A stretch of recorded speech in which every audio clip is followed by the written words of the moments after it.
Welcome back to the Mike Peluso Outdoors. The more hits we play, the more hits we get. So that's urlradio.net. We share all these deals out on the web, and we also share it on my social media pages. Mike Peluso on Facebook. I also have a Twitter account we share it on. Same deal. urlradio.net will be airing these and YouTubing all these shows, and it's awesome because it travels, and that's a pretty sweet deal. We can really put this show with in motion and move it across the country, and it's not just we talk a lot about the Missouri River system, obviously, because that's where we live, and we're right here, based out of Bismarck, North Dakota.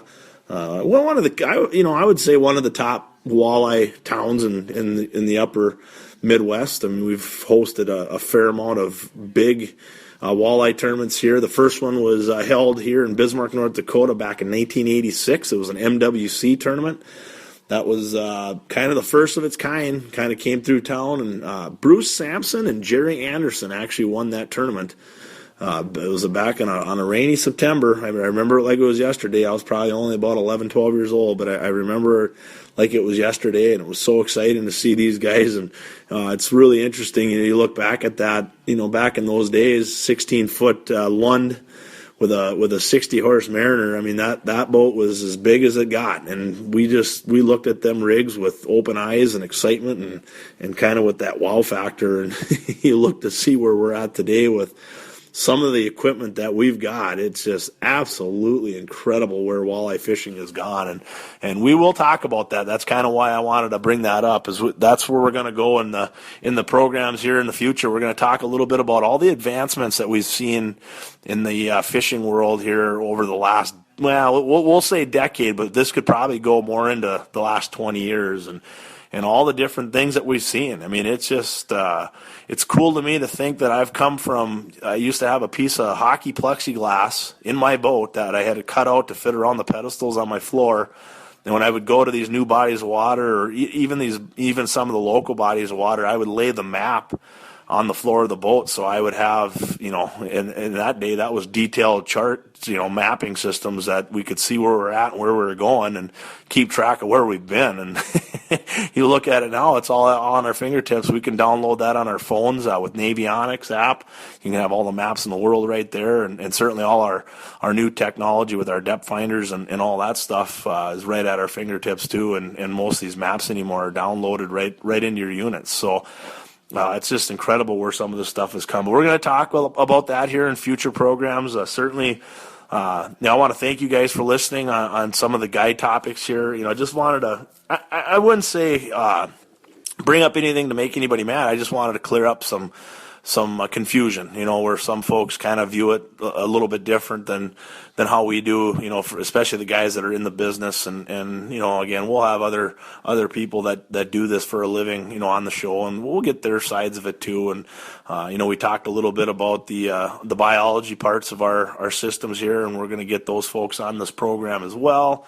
And I'm so excited to sit and listen and learn. I spent a lot of time out there, but the minute you think you've learned it all or know it all is that's the time you might as well take up another sport, because, again, it's an everyday process for me to keep learning and growing and trying to figure this wild and crazy thing we call fishing out. I love telling folks, when we get clients in the boat and they get a little frustrated maybe that we're not catching a fish every cast or every time we put our lines down. I've got to remind them that when you're driving down the street that we don't all stop at every restaurant we see. We drive by quite a few of them before we stop, and usually when we stop, the only reason why we stop is because we're hungry. So, I use that analogy all the time with the fish, and it kind of changes the perspective when I do that, and I think it's awesome, because most of the time they look at you like, that makes a lot of sense. I guess I didn't think of that before, but again, it's just a real cool and easy way to go about it, and get people in the right frame of mind, and let them know that it's not catching, it is fishing, and there's a lot of elements that you can't control, and certainly we're trying to do our best, especially as a guide. You want to do very well and put these clients on fish and have them experience a great day, but more importantly, you just want them to experience just a great outing. It's not always the fishing that that they'll remember. It's everything about it. It's the breathtaking views that you can get on Lake Sakakawea, especially if you're down on that Little Missouri River arm system. I mean, you're right in the Badlands, or on an awesome body of water on Devil's Lake, or you can even on the Missouri River system right here in town. I mean, you get out on some of these areas and they're so cool to see, and it's turned back the clock, and that's what you want people to remember, and look around and just take it all in. So again, that's been this week's Mike Peluso Outdoors. If you have any questions or topics that you want discussed, please feel free to get a hold of us here at urlradio.net. You can email the station right off the website, or you can go to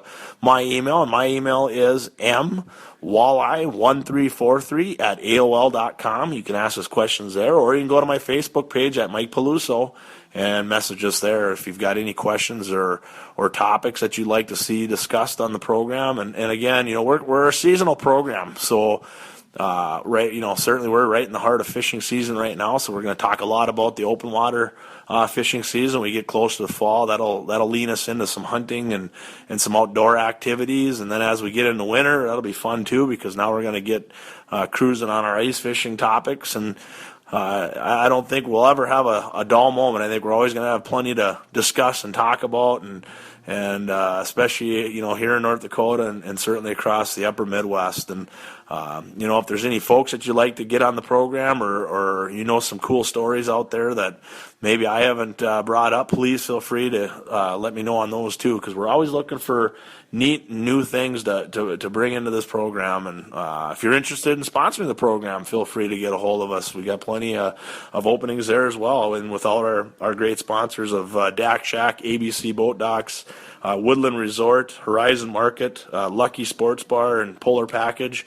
Without those folks, this program would not be possible. So we want to take that time right now to thank them for being a part of the show. And I don't want to forget Fish Ed TV and Lindy Tackle. They're one of the main players here on the show, and we're going to be doing a lot with them here in the near future. So again, until next time, thanks for listening in on Mike Peluso Outdoors.